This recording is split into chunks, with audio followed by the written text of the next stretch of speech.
This Ooni pizza oven has been a great addition to my backyard barbecue. And did you know you could cook more than just pizza? I've seen recipes for cinnamon buns, roasted veggies, even bagels.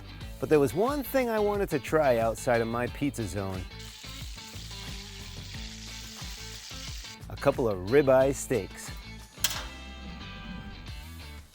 This oven can get up to 950, but today I'm shooting for something around the 600 mark, so I set it just above medium. Cast iron is the way to go here, so after the oven heated up for about 20 minutes, I stuck my well-seasoned skillet in.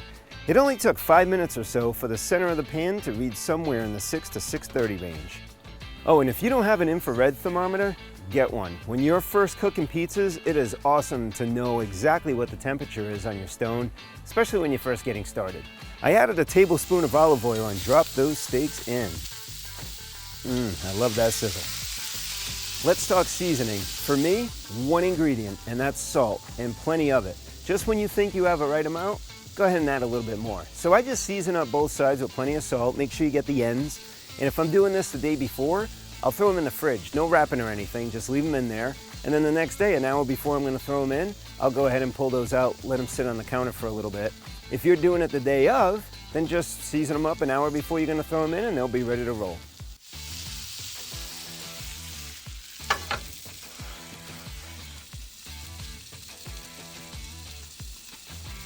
I cook the first side for about 3 to 4 minutes before pulling them out and rotating.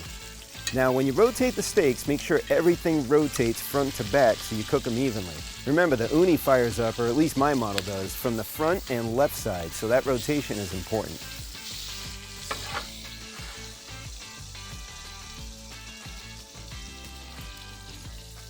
I cooked the second side for 3 to 4 minutes and then pulled them out to check the temp.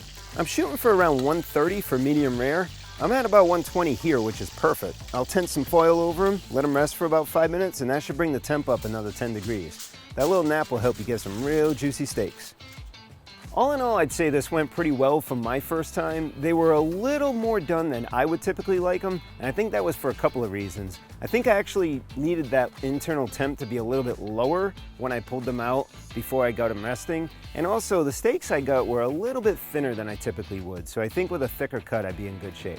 I'm pretty happy with them overall. They tasted delicious, and I definitely want to try this again and again and again. One thing I learned about cooking in this oven with the pizzas is you have to be patient and you have to keep practicing like anything else before you get better at it. Hey, listen, if you've done this before and you have some tips for me, throw them in the comments below.